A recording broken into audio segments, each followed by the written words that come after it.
Chapter 25. "It don't make sense," Clarissa said. "Where did they go?"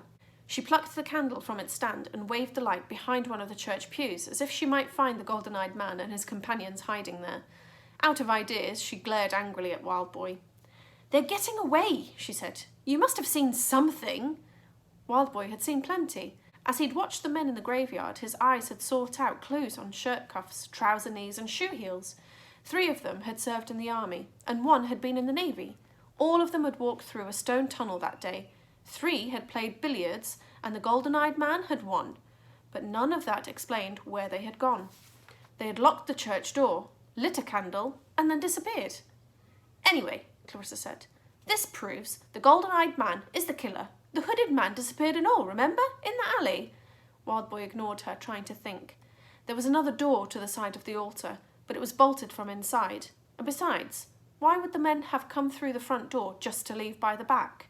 He remembered the noises, the rattling chains and scraping stone.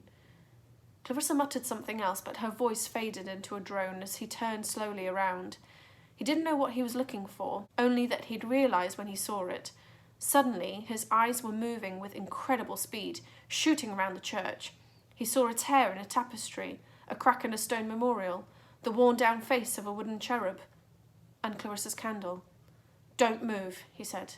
Clarissa froze. "What? What is it?" "The flame is flicking." "Is that all?" she said, relieved. "Course it is. The window's broken." "No, it's flicking the other way." Clarissa considered the light curiously. Wildboy was right. The flame was rippling gently towards the window. The draught was coming from the other direction. Wildboy rushed up the aisle. His senses were now on high alert, his mind working faster than ever. He rolled up his coat sleeve and held his forearm close to the candle. The long hair on his wrist swayed in a breeze from below. They fluttered harder as he held his arm near the base of the stone altar. "Something's under there," he said. "Another secret entrance," said Clarissa. "We got 'em now." She stepped back and examined the altar, prodded one side, kicked another impatiently. "There must be a latch or a lever." "The cross," Wildboy said. "What about it?" "Why is it so shiny? It should be covered in rust like them candlesticks. It's being used for something." His big eyes sparkled with excitement as they roved around the gleamy bronze ornament, spotting faint finger smudges on the shaft. He gripped it and tried to lift it from the altar, but it seemed to be fastened to the surface. He yanked harder, and this time the cross tilted on a hinge in its base, triggering some sort of catch. At first nothing happened. Then, gently, the altar began to tremble. Then it shook harder. Behind them, the church pews clattered together. The last shards of glass fell from the windows and shattered to the stone floor. Wildboy stepped back as the altar scraped to the side, revealing a dark hole in the ground. Clarissa lowered her candle. Its light spilled down a stone ramp that led underground. "Wildboy," she said, "that's amazing." He turned and looked at her. No one had ever spoken to him like that before. Again, he felt a glow of pride, but this time he felt guilty too. Clarissa thought they were after the killer, but now, more and more, Wildboy wanted the machine. "Come on," he said. They crept down the ramp until they reached a vaulted tunnel deep beneath the church. Coffins lay on stone shelves up and down the dry walls. A broken passage through some cobwebs showed where the golden-eyed man and his companions had passed. Ahead, the dim glow of their lantern lit the spider's silk an eerie orange. Dust sprinkled from the tunnel roof as the secret entrance began to scrape shut. Wildboy looked up the ramp, watching the rectangle of moonlight at the top get smaller as the altar slid across the gap, and then, just before it sealed, something moved through the light. Cold fear ran down Wildboy's spine. What had he seen? It could have been a shadow from the church, or a crow again, or had someone else just come into this tunnel? Clarissa's candle fizzled out, leaving the passage completely dark. "Great," she said. "How are we going to catch the killer if we can't even see him? Wildboy, where are you?" Reaching through the dark, Wildboy took her hand and placed it on his arm. He didn't want to scare Clarissa by telling her what he'd seen behind them. There was enough to worry about with the golden-eyed man and his companions up ahead. But if there was someone else in this tunnel, they needed to get away fast. "Come on," he said. "We've got to follow that crate." "You mean the killer?" "Yeah, the killer." They huddled closer and crept through the cobweb passage. For several minutes, the only sound was their feet splashing in puddles that dotted the rough stone floor. They could still just see the golden-eyed man's light up ahead, but Wildboy kept glancing back too. He couldn't shake the feeling that they were being followed. The tunnel grew colder, and so narrow that they could reach out and touch both walls. Wildboy heard a rattle of carriages, like distant thunder, on a street somewhere above. Water dripped from the ceiling, and broken chunks of stone littered the ground. Clarissa's hand tightened on Wildboy's arm. "I know what we should do," she whispered. "Eh?" "After we catch the killer, I know what we should do. We should be partners. We could find anything, you and me. Crooks, lost dogs. People would pay us a fortune, but I'll look after the money." Wildboy stopped. For a second he forgot all about the men ahead and the danger behind. "Partners?" he said. "Yeah." Suddenly Clarissa sounded less certain. "I mean, if you wanted, but fine if you don't. I don't care neither way. In fact, forget it, will you?" "No," Wildboy said. He was too stunned to speak.